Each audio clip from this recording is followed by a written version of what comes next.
Welcome to Conversations Different, the podcast of the Santa Fe New Mexican focusing on the interesting people, places, and issues of northern New Mexico. This week in Santa Fe, the town is gearing up for the opening of the 57th session of the New Mexico legislature. 60 days when lawmakers gather, we hope, with the intent of making life better for all New Mexicans. With us today is Governor Michelle Lujan Grisham, who will be instrumental in determining how the people's business is conducted. Later in this podcast, we're going long this week, we also will be talking to Senate Majority Leader Peter Wirth. Next week, the GOP leaders from the House and Senate will join us, all of it focusing on this year's 60-day session. Welcome, Governor. Thanks for joining us. It's so nice to be back on your podcast, Inez. I'm really delighted. I appreciate it. I know how busy you are. I was thinking, I don't know how you go into, this is the final 60-day session of your second term. What is your number one priority? Public safety. And it has a lot of intersections that allow us to lean in for more health care, like behavioral health, more investments in schools, because we know that kids who are absent and don't graduate have real risks in this arena. So it's bigger than people might think. It also has an intersection for folks who are unhoused. So it's a big priority. But New Mexicans should expect that it will have the attention as a priority in a bipartisan fashion in both the House and the Senate.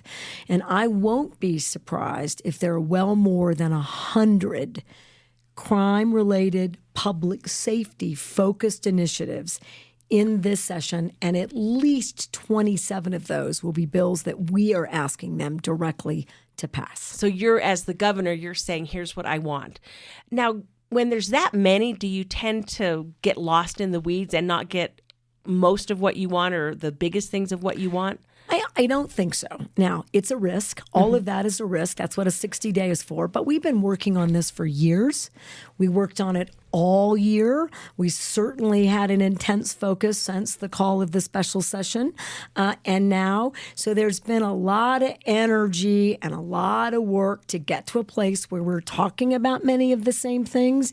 Whether that language is, perfected on my side or their side, that's what the legislative session is for, and the public's weighing in on those debates. Remember, we probably have 300 health or tax bills. I mean, it sounds like a huge number. We'll have thousands of bills that get introduced, but this will probably be the most robust crime, public safety. And the reason is that New Mexico, as a poor state, has really worked hard to its credit to make sure that we are preventing crime, that we are recognizing we must lift families up for poverty, that we need more of these services. But these are not mutually exclusive efforts.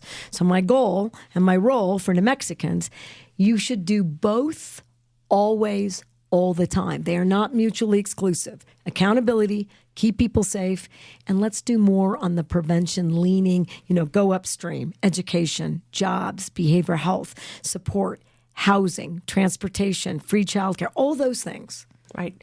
So one of the things that I think you've talked really specifically about is how frustrated voters are because they don't feel like the public officials they elected are listening to them. And I think on public safety, I hear, my readers and letter writers talk about needles in the park, shoplifters, cars being stolen from the driveways. Windows broken, threats being made when you're just trying to go get a bottle of Flonase. Yes, exactly. Mm-hmm. And to their minds, it was going into deaf ears. So how do you translate that into action that actually will make people safer? Well, I think there's three compelling things that have been missing. One is there wasn't real data out there. And I'm just going to say that it was hard for me to get it. Mm-hmm. I mean, the place that you get a lot of that data, like what's happening? Why aren't people being held accountable? Why aren't we doing arrests? Are we arresting? What's happening, actually? That data largely comes from police jurisdictions themselves or the administrative office of the courts. You cannot get it, nor can you actually compel police departments to work together or to give you that data. And that's one of the reasons I did that public health order after we lost a child to gun violence in Albuquerque. I need to see what is not working here. And so in a public health order, as long as it's an emergency and temporary, not rewriting a law, I can tell you how to give me stuff and you got to do stuff. I have to pay you for it. Right. But I can make you do it. And that really worked because then I was able to see these things. One, since 2016, we have released more than, it's now about 17,000 plus. People have been released who have been arrested for crimes by our court system who doesn't believe they have the right tool to hold someone accountable because they are not competent to stand trial. So I get arrested for shoplifting or for beating somebody up on the street, but I am mentally incompetent, so they let me go. They do. Or that can also be if I have an substance abuse issue, including alcohol. And let me tell you how far-reaching it is now. PTSD is a defense. You're not competent. So, anxiety, depression, and I got it. These are real issues that require real interventions and supports for individuals. We're also showing that you're arrested 40 times a year. Okay, so next step, you're not competent, and a behavioral health specialist says that. You got an addiction, you got a mental health issue, they're not competent. So the judge then doesn't have any room to go.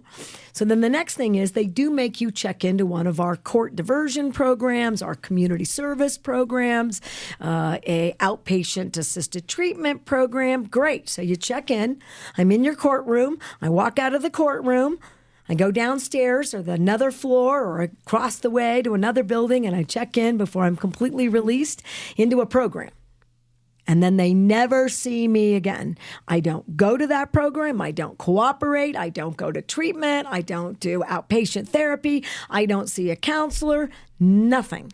So the system is broken all along the way. It's broken everywhere. And so you need to do a competency fix so that we talk about broadening what that criteria is, including judges need tools to commit people, which everyone, including me, that is not a term I use lightly or frequently.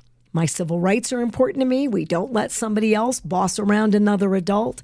But when you can't make a rational decision, and that creates harm to yourself and harm to others. Our definitions are the narrowest about what constitutes harm. Am I likely to die in 72 hours or kill someone else? That is too narrow, which means nobody can be held to go to a program, which means they can't help themselves, which means we have a cycle here. And they're victimized by real bad actors. And in these 16 or 17,000 cases, Inez, 5,000 are serious repeat offenders. Well more than 3,000 are dangerous felons. Rape, sexual assault, kidnapping, drug trafficking, human trafficking, aggravated assault, aggravated robbery. Bad. It's bad. These are individuals that cannot be in our community and not accountable because they keep reoffending. And it's untenable. And I think this is why New Mexicans are so frustrated. Last thing, they think I can fix it. Right. Now, that's not a defensive, I hope. So for all those listeners, it's not a defensive posture. I'm responsible for public safety. That's a fact. I fund it. I build local responses. I work with the legislature. It's my job to figure out when it doesn't work. You expect a governor to keep you safe. When there's a fire, you expect me to do something. When there's a flood or an earthquake or a tornado or a murder, you want to know that your governor is paying attention to keeping your family safe. But I cannot make laws. I cannot call judges. I have no control over any of those other systems unless the legislature changes the system. And that's something that I don't think New Mexicans quite understand because we just did a poll and they just all believe I can fix it. And I think COVID and these big fires and these big emergencies has sort of shifted people's perception about what governors can actually do. Right. They can wave a wand. And on that note, we'll take a quick break and be back in a moment with more Conversations Different.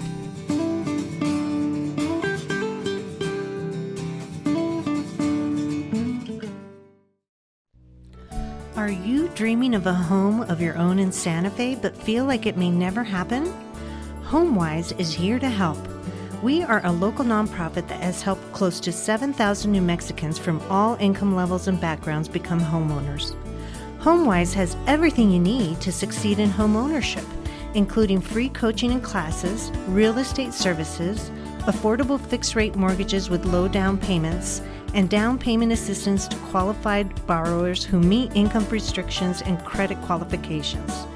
We'll be with you every step of the way. Get started today on your path to owning a home. Call 505-983-9473 or visit us at homewise.org. Equal Housing Lender, NMLS number 188231.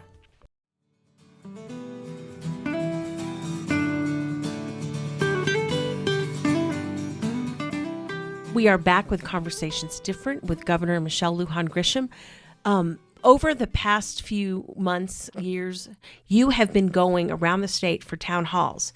And you described something during the break that I think people should hear is one of the reasons residents are so angry is that they really do think a governor has power to act directly without the legislature, without laws, which is not true. But talk about what they said to you. A constituent distilled it for me in such a meaningful way at our town hall in Gallup and said, you can close whole cities.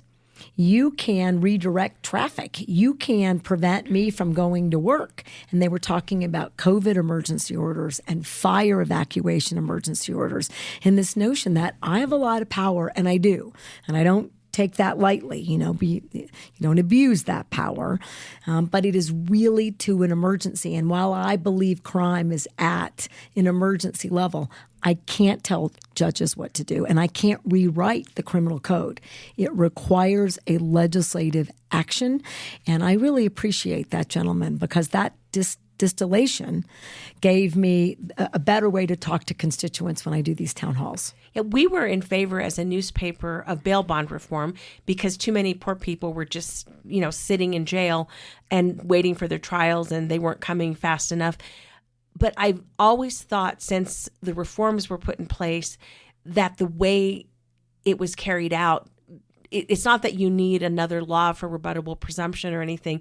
It's that you need prosecutors to show the danger and for people to kind of have some common sense.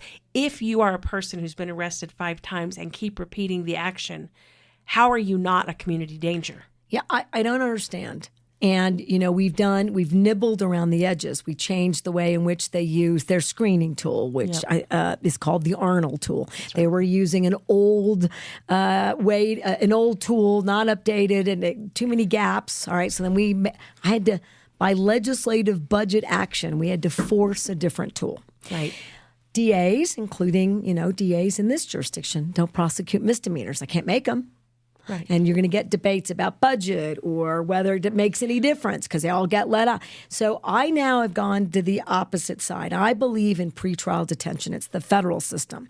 It is not a return from, and again, I'm trying to convince your listeners, and I might convince them or I might not. I don't want bail bonding.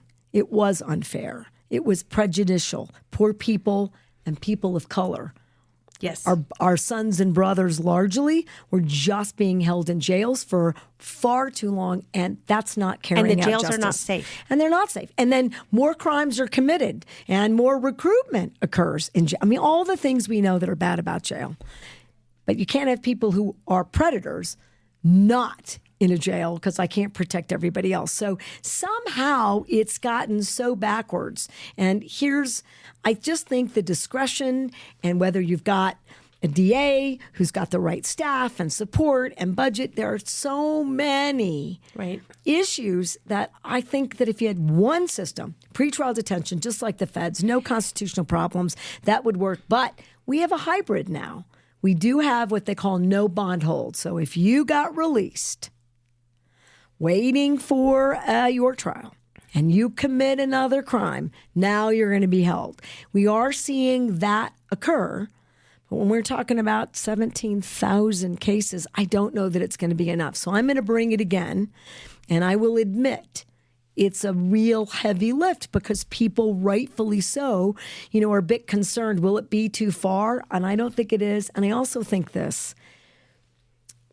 when you fix a system that was inherently wrong, and we did, that constitutional amendment for bonding and the bail system. It takes a while to work it out. It does, but it's been a long time. No.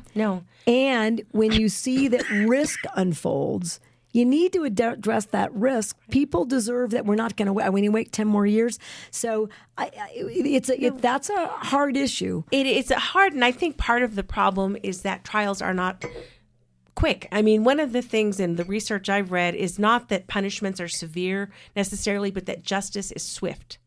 And justice is not swift. So what have we done to make I get arrested for armed robbery, you keep me in jail before my trial because, I'm a danger to the community, which I think is a fair, anyone that takes a gun out against a person is a danger. Mm-hmm. Whether they're going to do it again tomorrow, they'll do it again. But if my trial was in 2 months and not 2 years, you could understand pretrial detention, but we don't have swift trials. Well, we're supposed to, and this is really the responsibility of the judiciary, and I think it calls into question, and I want to debate this with you. It's fine. But they have hired more judges. We've invested in a compensation package that keeps people on the bench and recruits people to do the bench. You can't pay someone $15. I'm exaggerating. No, at this I point, understand. but $15 an hour and expect them to give up a private practice to do this. But this is the issue about data. I need the courts to be required to upgrade their data, and I think that the judiciary, and certainly in really productive conversations with leadership in the judiciary, they're seeing that there's some disconnects here. They're going to have to move faster, and it takes 5 years to get an opinion out of the appeals court. Right, and that's always been a problem that they take too long. We whatever it takes to fix that problem. That's what you expect for state government. Yeah. If I don't get something done pretty quick, people are, clear about it. And we make improvements. We have more that we need to make. So it's a good question. But we have fewer people as a result in jail today in Bernalillo County than we had a decade ago. With the growth in crime and the growth in population, we have 1,000 less police officers in Albuquerque than we did a decade ago. This is an imbalance. We've gotten imbalanced because we were doing the work that we should have been doing all along, which is do not over course correct. You don't incarcerate your way out of risk.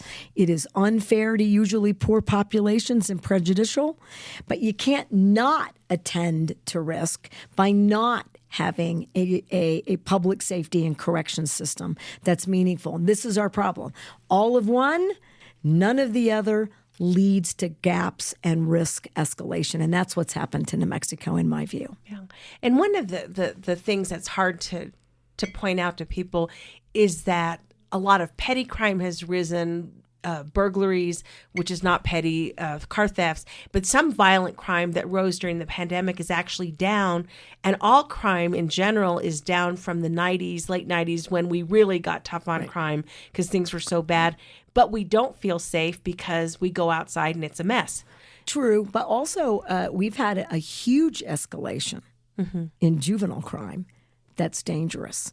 So if you pull out, and this is I'm gonna make a political statement. Oh my goodness, I'm shocked. It's shocked. Yeah. We're about to have a new president, and Democrats, and I'm a Democrat, and I was I was pitching for the other team. I was on the other team, still on the other team. Yes. When we said, and it was truthful, violent crime in America is down. This dark, dystopian, horrible, way in which you talk about this country is just not an accurate reflection of what's going on. But if you pull underneath that my neighborhood doesn't feel safe and doesn't seem the same, that I get chased at an intersection, that people don't seem to be able to access core services or want them, that I can't get Flonase or aspirin or shampoo, and that businesses are closing in high-risk neighborhoods or poor neighborhoods, which is also a complete unfair thing for people who are living in these neighborhoods. Something's amiss in America, and we should have called it out. There are risk issues. That's what I've been saying. The intersection for homelessness and public safety is changing. The risk factors have shifted, and we do have escalation of crimes in categories that are very bad, and we must do something about them. While at the same time, we're seeing progress in a number of areas. So don't throw the baby out with the bathwater.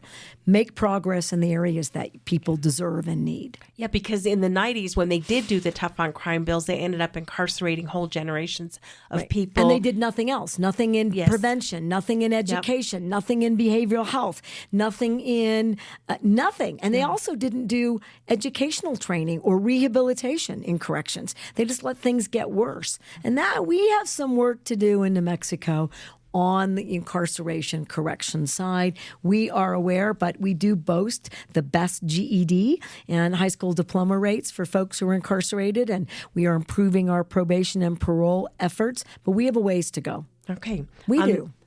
On that note, we'll take a quick break and be back in a moment with more Conversations Different.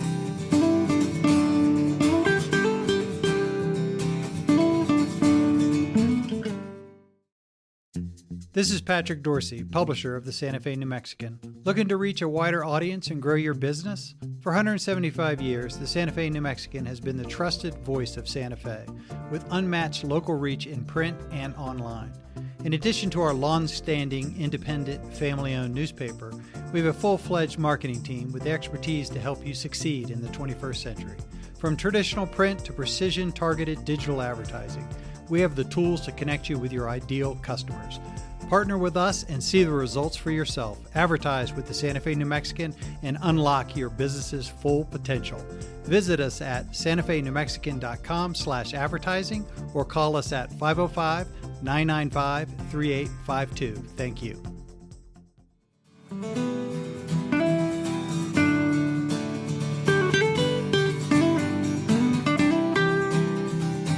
We are back again with Governor Michelle Lujan Grisham talking about public safety. One of the interesting things, speaking of the last election, is how in blue cities there was a kind of a shift to Trump. And one of the reasons people said is because they feel like their cities are not being well run. Now, that boggles my mind because it's not as though he ran things well when he was president. So it's not as if you're rewarding a competent person with that vote, but people believe what they believe. They do. I think people are feeling like democratic leadership. Right. That's me too. I just said people think I don't care about crime. Right. And I didn't understand it. I'm like, well, that's silly. I've been asking for a crime package since 2019. I ran on that. So I couldn't wrap my head around it. So I might sound defensive or I'm over-explaining. And so we need to own. If you don't feel safe, I'm going to give you another one. If you don't feel safe, who am I to tell you that you're wrong? No, and it's hard. It's you hard. Can't. If you don't feel safe, then by God, you're not. Yeah. And frankly, I'm going to tell a story I haven't told anyone before. I went to a movie with my grandchildren here in Santa Fe. I was at the Violent Crown. Lovely theater, lovely town, and I was happy to get to take my kiddos. And they love going to the movie because they get to spend $1 million on popcorn and sodas and giant candy, and I don't have any choice but to buy it. Well, I want to be a good grandma. I'm the Gigi. I'm whatever you want. Don't tell your parents.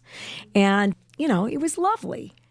And we were sitting in the theater, and there were two teenagers in front of us. And they were making me nervous. Now, it's just a reaction. It was emotional. These teenagers did nothing. They were wearing hoodies. Their phones were going off. They were giggling about something. I got nervous. They stood up. They turned around. You couldn't see their faces, and they looked right at us. Why are you looking at me during the movie? That made me nervous. Then they seemed agitated, up, down, up, down, up, down, and they were texting. And here's where I went. I didn't feel safe. I thought maybe they had a firearm. I thought maybe they were being dared to do something. It's all emotional reaction. It's unfair to those two teenagers who left, and maybe their parents didn't know that they were at that movie. Or maybe their parents called and said, "We're here, get out." Yeah, or maybe there's something happened, a sibling, a car. I don't know. I got scared. I got scared enough in that moment for everyone in that theater and my grandchildren. I was going to leave. I was going to text my police who were sitting there somewhere and tell them I need to go. I have a right to feel safe in the movie theater. Right. Those kids did nothing. I want to really repeat that. These are two teenagers. I don't even know if they were boys or girls or one of each. They did not, I mean, they could have sat down and their phones should have been off. That is not enough of a reason for me to feel unsafe, all right? That's just kids being kids. I was a kid once. No, but people, I mean, when people don't feel safe, they don't feel safe. They don't feel safe. I don't want to feel that way. And in fact, Inez, I'm not going to take my kiddos for a while to a movie theater. Yeah. All right, I'm that scared. We always just sit by the exit so we can run out when someone starts. But think about that. No? Think about the parents don't know what's going to happen. Right. One of the schools in Albuquerque that had a shutdown because of a firearm in the parking lot was my granddaughter's grade school. It's happening to every person. It happens to me, happens to you, happens to every New Mexican. We don't feel safe. So this is what we did wrong. We aren't running our cities well. But that's because, to me, of mass shooters as opposed to regular crime for whatever reason. We got burglarized 3 times in the 2000s, and nothing has happened since. Even though we have unsheltered people all around us, because we're only and that's great. But that's not the experience of far too many people. But the problem is that we tend to take our experience as the universal. Fair. So for me, crime is great. Right. But for other people, it's not great. And we so get what that. I want is do the things for everyone. Keep preventing, be fair, commit people, and that's a really tough word. And I know I've just now, triggered, and that's the right word, all these shelter advocates. People where they can get help. Yes. Well, or residential support. Yes. We do you need have an the places they need to we go? We do. Now, I think this is a real misnomer. Okay. We do. Now, if I have to have people in residential supportive environments where you can't just leave at will because you're a danger to yourself or someone else, and it's 5,000 people who are living on our streets, I do not. But this should be a reassurance. We aren't going to provide that required service to everyone because not everyone needs that. Why would we over course correct? This is for a narrow group in and out in this intersection. Okay, so you were talking about 17,000 people, 3,000 of which were violent and horrible. Those people would go to prison even if they got support there. How many? They can get treated first. And they can get treated first. I mean, we should solve these problems. Then you got to be held accountable. I mean, you murdered someone, you raped someone. You're an evil person, or your actions were evil. So your sickness Yeah. creates that you're not safe to society. Everyone else needs a chance for a second life or a new life. Yes. But how many people do you think you have to commit? I would think in a year's time, you're talking about somewhere between 25 and 100. Okay, so really not as, and that's statewide. That's not just statewide. It also course corrects itself when families know that they have something. And they might get them in before they commit a crime. Because they're going to say, you can choose this provider and stay home if you're getting services, or you're going to get a record, and you're going to go to someplace else. Yeah. Well, if you create course corrections, you change behaviors, you change responses. The system improves. Kids go to school, more kids stay in school. I mean, it creates this whole thing. We are never. In fact, you could incarcerate your way out of homelessness. I could take 5,000 people. That's the most despicable, disgusting, outrageous, unconstitutional response.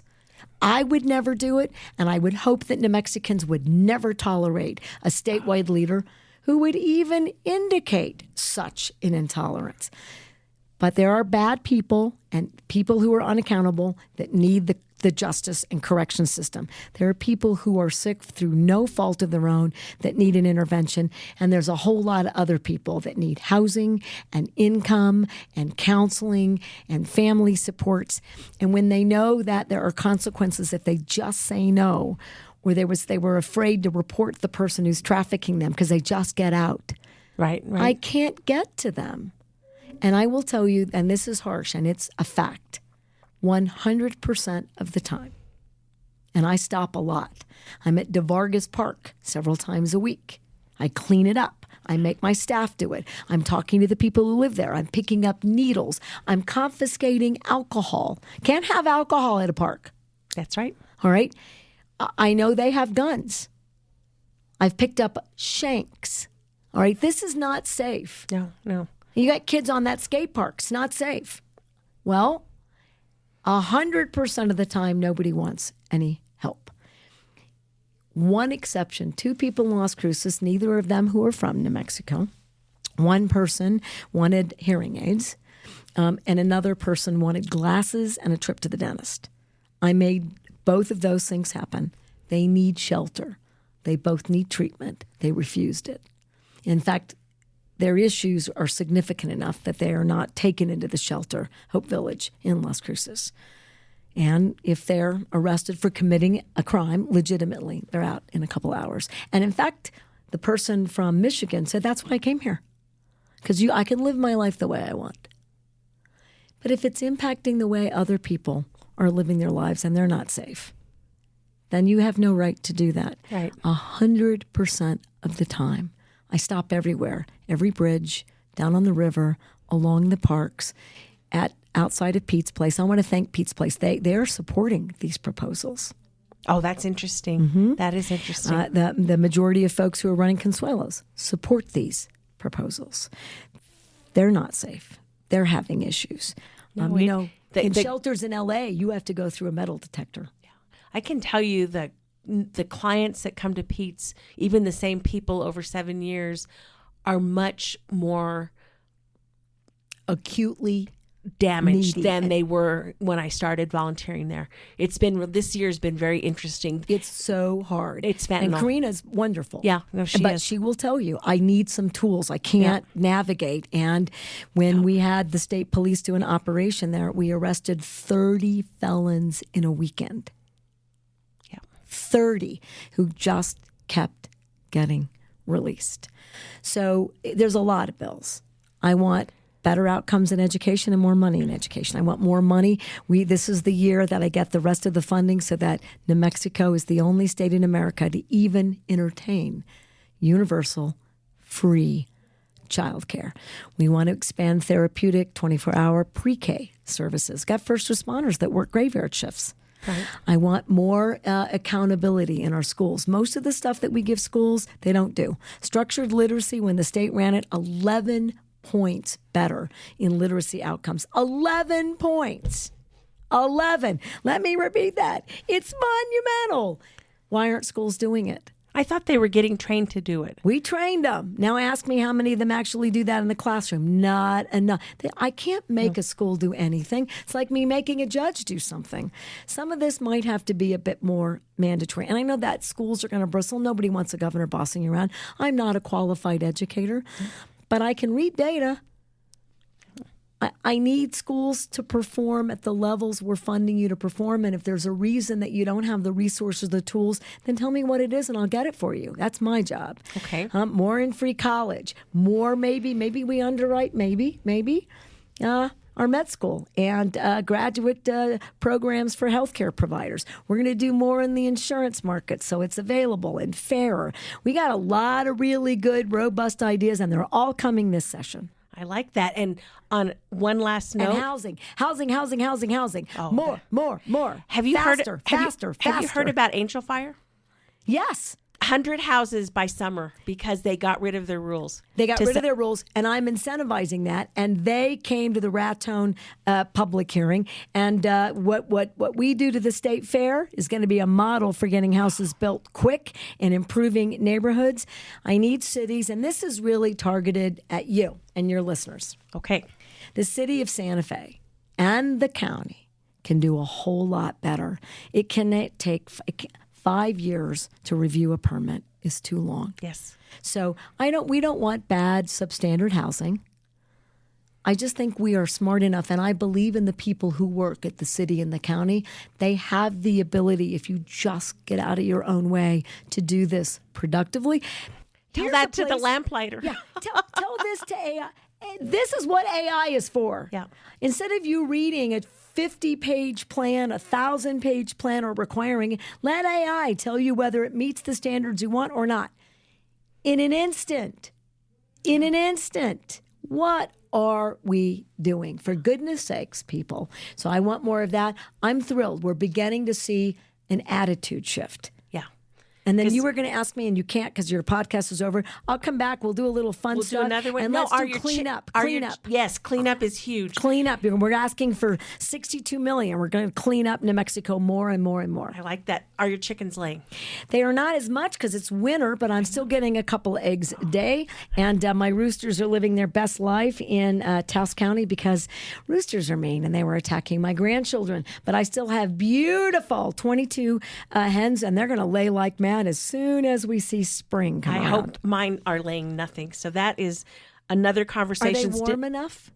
I think so. Yeah. Okay, that's part of it. I mean, it's light. Yes. You and I know for those wannabe backyard chicken farmers, chickens lay eggs when there's more light. So you can put some light, but not too much light. You want them to get rest. This is their restful season. Yep. But if they're not warm enough, that also is a negative factor. We put a lot of hay, so maybe we'll add some more.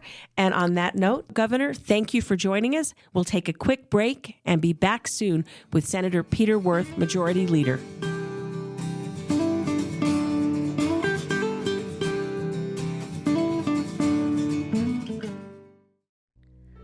Are you dreaming of a home of your own in Santa Fe, but feel like your finances aren't where they need to be? HomeWise is here to help. We offer free financial coaching and classes in English and Spanish that will help you proactively manage your money and get you qualified for the best mortgage loan possible.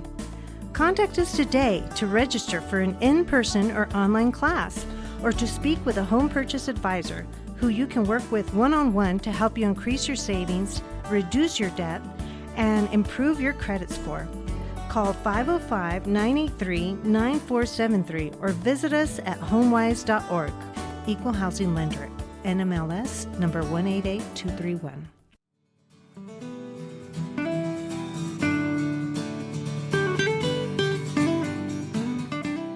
We are back with Conversations Different. This week, we are focusing on the 60-day legislative session, which opens this week. We talked to Governor Michelle Lujan Grisham. Next week, we are talking to Republican leaders. But right now, we have Senate Majority Leader Peter Wirth, a Santa Fe senator and former House representative who has been in the legislature, how long? For 20 years. 20 years. And he has served his city and state well over that time. And I say as a journalist, we always like people who call us back. So thank you. Absolutely. No, it's an important discussion and relationship to have, and we appreciate what you do as well, Inez. One of the things that I talked to the governor about, and I think everybody is thinking about, is, improving public safety, whether it's not seeing so many panhandlers on the street, to stopping, burglaries, to all our cars are getting stolen out of the driveway. It seems like if you read Santa Fe Bulletin. And a lot of that goes back to the fact that there are a lot of troubled people in our state. So talk about the Senate's approach to how we are going to use the 60 days to the maximum. Happy to do that. Lots of troubled folks and a full-blown addiction crisis. Fentanyl is unlike anything we've ever seen, and you mix that combination, and obviously COVID and all the things that have happened, and we need to be engaged, and we're going to be engaged. So obviously we went through a special session that did not get results on the bills. It did do some important things in terms of funding for some new court programs, administrative outpatient treatment here in the 1st Judicial District, and criminal competency courts, putting the infrastructure in place. But since that special session discussion, we've been working through our interim process to put in place the foundation for a successful session. And we're going to do something a little different that we've not done before. It's not a rocket docket. We did a rocket docket 6 years ago and passed all the bills that Governor Martinez had vetoed, the unanimous bills. Lots of joy and celebration in Governor Lujan Grisham's first year. I remember that. But it'll be an expedited docket. So in the first 30 days, we'll have bills starting in the Senate to deal with behavioral health. And I'll just briefly describe them. One is a new trust fund taking non-recurring money, creating a trust fund that will spin off recurring dollars in perpetuity. The second is a $250 million infrastructure investment in behavioral health. And talk about why that investment is so necessary. Because under Governor Martinez, they basically crashed the behavioral health system in New Mexico, and it's taken a while to rebuild that.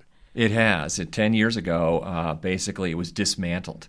And in a state like ours, with all the challenges we have, it's been a crisis ever since. Again, put in this fentanyl addiction on top of that, and we're now at a point where it's all hands on deck.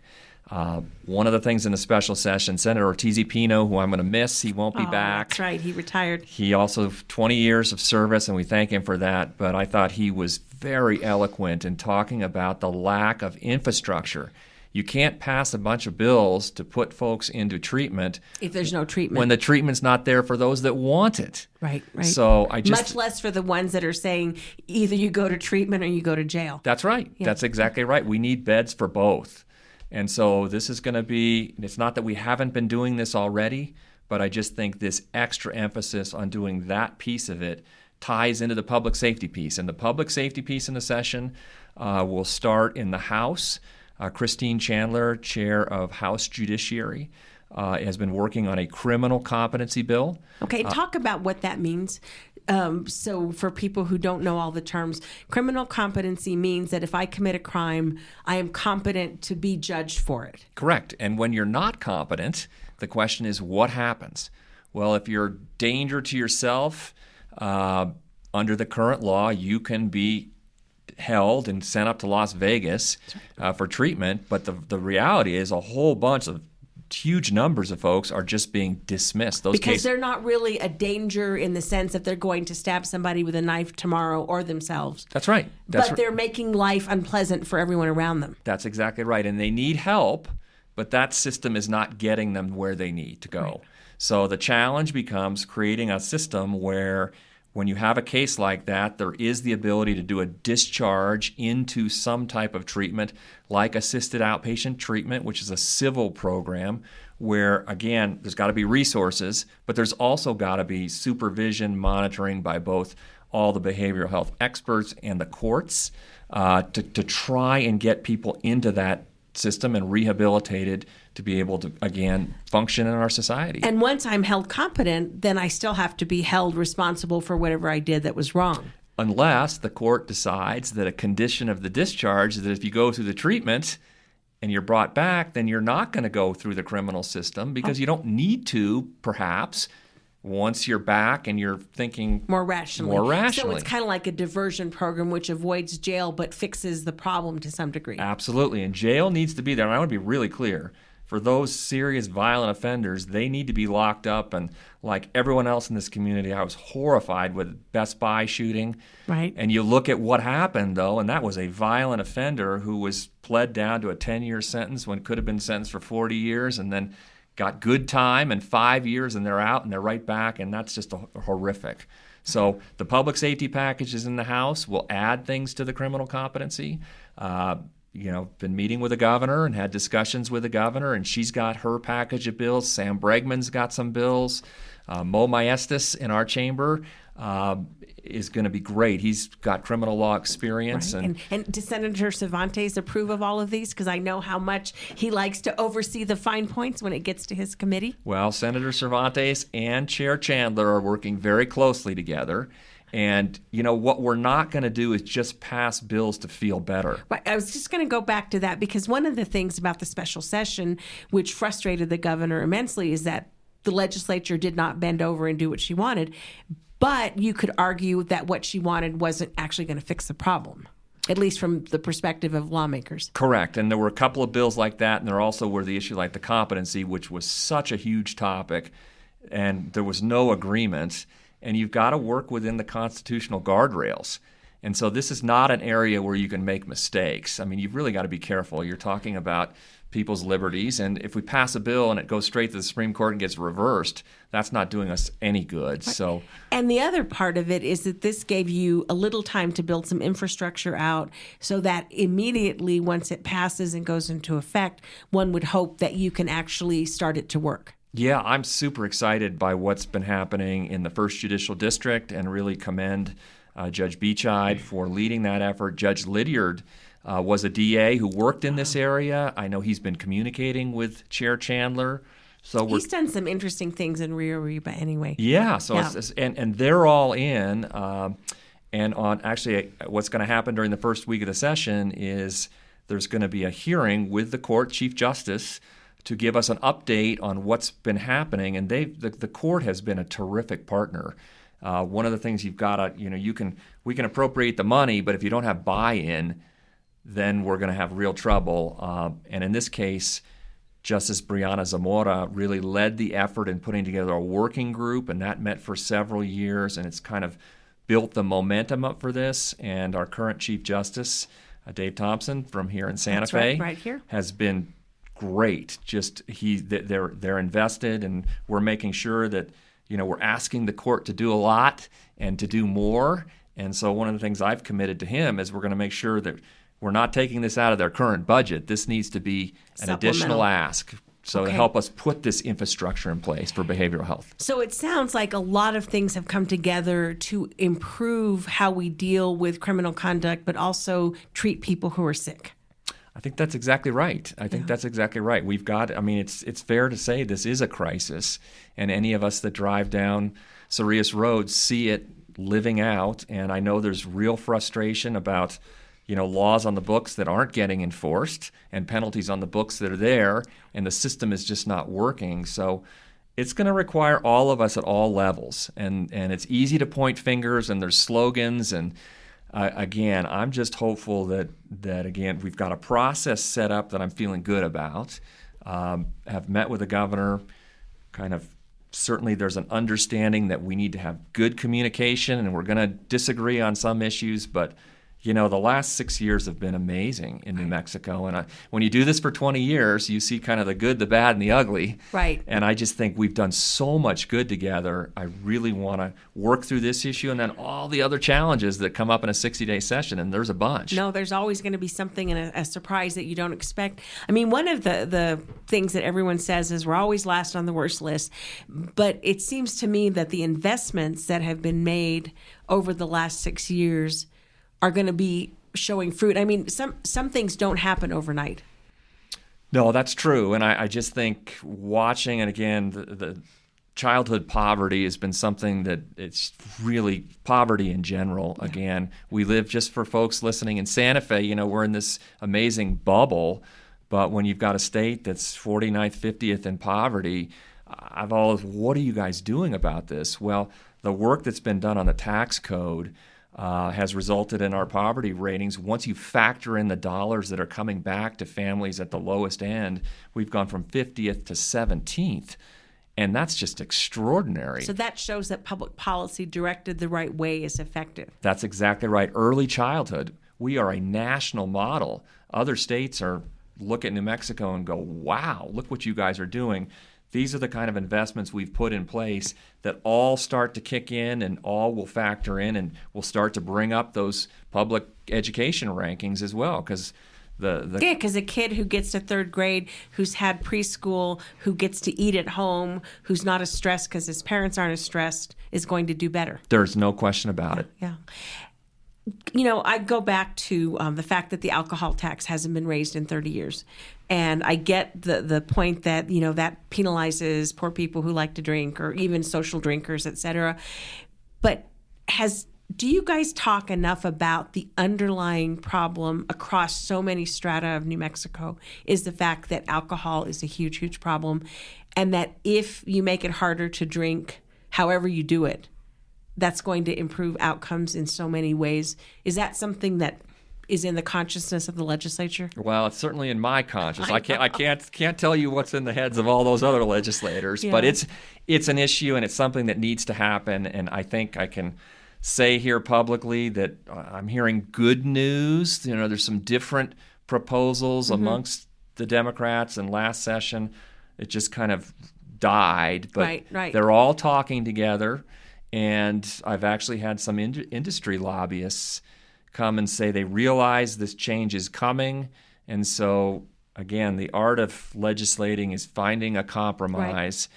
And I think we're getting there. So knock on wood. So exciting. Yeah, knock on wood. I'm hoping that's something that we can get done this session. That would be something, because I think, for my 2 cents as a citizen, not even as a journalist, is make it so that you can explain it in one sentence, so you don't have to say you're taxing the ounce of the blah, because that was nuts. And let me know when you figure it out.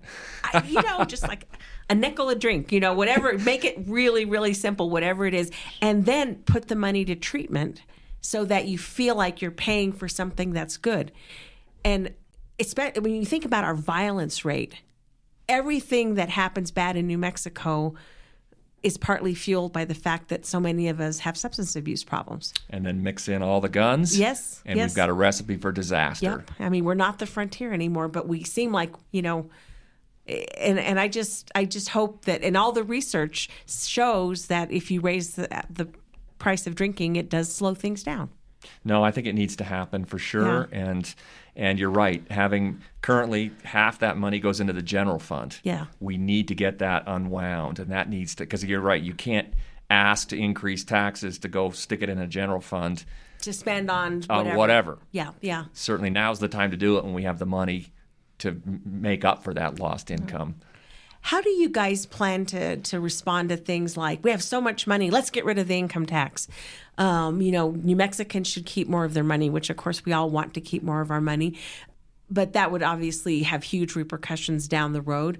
They're in the minority, of course, so they can't necessarily get their positions passed, but they could get people all excited about it and, elect you out, or, boot you out next time. What do you do for those kinds of comments? So there's definitely been a proposal on the personal income tax that I saw, freshman Republican coming in, and then some folks that have been advocates in the tax arena were saying eliminate the corporate tax. I responded, that's not a great idea. No.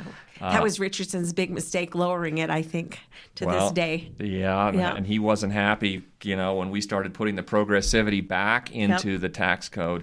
We've done really good work on our tax code, and I think are making it more balanced, making it fairer. You're right. There's an extraordinary amount of money. I think what we've done, and our budget was just released, the legislative budget, it's got a responsible growth rate, 5.7%. So one thing people want to hear is, we're not just out there wildly spending, creating all these new recurring programs that once the money goes away, you've got to start cutting. Right, and that's so painful. So we've been careful with that, and then we've been using our surplus rather than do more rebates, and we've done some rebates, but rather than do that, what I want people to understand is we've been creating these permanent funds. Mm-hmm. And so, when you put non-recurring money into a permanent fund, it's just creating a long-term revenue stream so that when the downfall happens, which it's going to, you're going to have a separate lane of money that's available for those key programs. And I think the governor certainly buys into that. We've bought into it, and it's put New Mexico in such a better footing. 2017, my first year as majority leader, we ran out of money. Governor Martinez vetoed the legislative branch. She vetoed higher education. That's right. David Abbey, the head of LFC, told me he could run out of pockets to look for money. I mean, it was that bad. And so the structural deficit. That's it. So we have come a long way on that. And I just think New Mexico is well positioned moving forward, because what people don't want is, we could do a rebate now and then we run out of money instead of doing a permanent fund, and then we're cutting schools. Right. That's the thing that people need to understand. The long-term benefit of wisely investing this money has put us in a position where we're able to do responsible spending, long-term savings. And I just note in Colorado, they're looking at a $700 million shortfall in their budget. Colorado legislature, $700 million shortfall. Oh, that's fascinating, because everyone talks about how Hollis is such a great governor and he gets things done, but that's a big shortfall. That's a lot of seriously hard work that they're going to be trying to cut and do that. We're not in that position. Right. So again, tax policy, I think, is in a good place in New Mexico. Can you talk outside of public safety, behavioral health? What are some of the other big priorities that this 60-day session will take care of? So anyone can introduce anything in the 60-day session. And they do. I know Mylan Simonich likes to point out the memorials and things of that nature, and we try and challenge and navigate through those. But there's oftentimes it's someone who's got a constituent who comes with an idea, and all of a sudden it gets legs and it goes.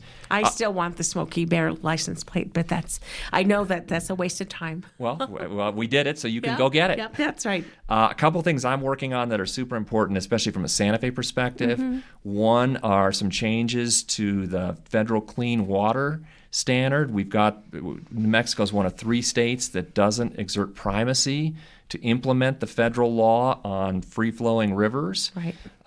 Bishop's Lodge and Tesuque, that played into that.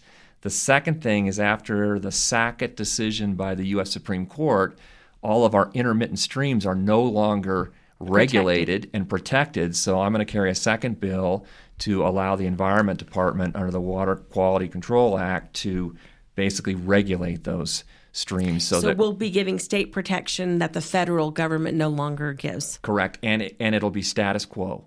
I'm going to have all the industries kind of concerned about this, but what we're really doing is just filling in the gap that was there. And so without that, we'd have no protection for all our intermittent streams, and we'd have the EPA under this current administration being the ones administering our federal streams. So those are important.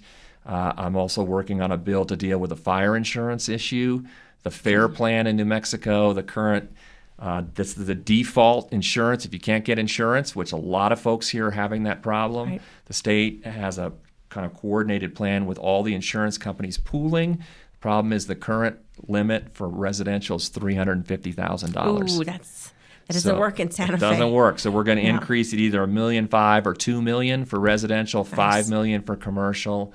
Superintendent's been working on that, so those are ones that are important. Just the increase has been crazy because I think last year it went up like 30% for the people I know. Well, and we were at the Chamber Town Hall. The farmer's agent came up to me and said at the end of this year he's got $20 million worth of policies that are going away. So they're just going to cancel the insurance for those people? They're just canceling the insurance for those people. Wow. So everyone's scrambling, so I know lots of concern about that. We'll work on that. You'll have structural changes. I hope we can pass a joint resolution to let the voters decide if they want to pay legislators. I'm going to carry a bill to let independents vote in primaries. Yay! It gets me in a little trouble with some in our party, but younger people are not signing up with parties, and it just feels like that's something that should happen. The Senate has passed that overwhelmingly. It's been held up in the House, so we'll see if that's the year for first change. For that change. I wish it was just open. I like those blanket primaries where you just vote for whoever. But, progress. Again, you don't stop. That's right. Yeah. That's right. So it's exciting. It's a lot of work to get to the front starting point. Mm-hmm. And then my job is to kind of the transactional part of it is to keep the train on the tracks, get all the bills introduced to the right committees, and we're going to hit the ground running. We probably won't be on the floor Friday. Everyone always gets worried about that. It's the mechanics of getting all these bills printed and up to the right committees. That's when that happens. But again, with this expedited process up front, I'm really hopeful that we can pass a solid behavioral health public safety package so that we don't end up, if we didn't do this, it ends up in the last 10 days and you can have a train wreck and everything falls apart. Right. So the idea is to get some of the important priorities done first while you're doing everything else. Like you have to fund education, you have to do the environmental bills, you have to pass a budget, fund the state, and figure out CYFD reform is probably going to be a big thing. It's going to be a big thing, and I'm really I commend the House. It's going to be taking a lot of the lead on this. I've had discussions with the governor. It's just not acceptable what's happening, and I think that there's a real pressure need for change, and you're going to see that. Yeah. And I think the governor as well is going to have proposals here, and so that's going to be a big issue. Is there more money for? You were talking about the courts and the competency, but just for the operations of the regular courts, so that people, let's say you do want to keep people behind bars before a trial because they are a danger to the community, but that person is in jail for 2 years before a trial. That doesn't seem acceptable if you do have a presumption of innocence, even if they're bad people or turn out to be guilty. So how do you speed up trials and get prosecutions going and do all of those things so that the justice system seems to work? Yeah, so and it's interesting because here in Santa Fe, Judge Beachide is trying to get a new order from the Supreme Court to set tighter deadlines to speed all that up. Right. So it's really all of the above. We have to make sure that we fund the three legs of the stool. Right. It's not the prosecutors. Well, we need more prosecutors. Well, you need more public defenders. And you need more judges. And Yes. you need more courts. So again, I think there's always a need for more money. But you are absolutely right. We can pass all the bills in the world, and if the system simply can't handle it, it's not going to work. No, it's kind of like with DWI, when the person who's got 5 arrests only gets a first-time offense penalty because the other arrests were lost along the way. And it's only by looking through old newspapers that a reporter finds out, wow, this person did these things. So, it just seems like if the system's not working, then what you do on your end isn't going to make that much of a difference as it should, and it needs to. Well, and that full circle back to the behavioral health. Yep. That's exactly it. We can't go pass a whole bunch of laws if the system's not there to handle the results of those new laws. And I'm encouraged that we're working on all fronts to get there. So just, folks need to come down and participate. It's an incredibly open process. I always say at town halls, you can walk right on the Senate floor and come see me. The lobbyists have all figured it out, and I'd much rather talk to constituents than the lobbyists. So. I like that. And I'm sad that we have to have a metal detector when you didn't for so many years, but I understand why you have it. But it's still a citizen's house where you can just walk in and go talk to people. Without having guns in committee rooms. And I worked hard to get that metal detector in there because talk about scary. No, it was right. It was right. Yep. It was necessary. It was Yep. past time. And you should be able to talk about putting a limit on firearms, or enhancing penalties for firearm possessions without people with rifles sitting and staring at you. Absolutely. That was fair. It was a battle of constitutional rights, your right to participate in the process versus their right to carry. Yes. And we had lots of folks that just said, I'm not going near that place. And knock on wood, we haven't had, any kind of an issue. So, but and may it continue that way. Absolutely. Well, have a great session, and I hope you pass lots of great legislation to make the lives of people better, and good luck. Thank you, Inez. Thanks for having me on. Thanks. It's been another Conversations Different. We'll be back next week.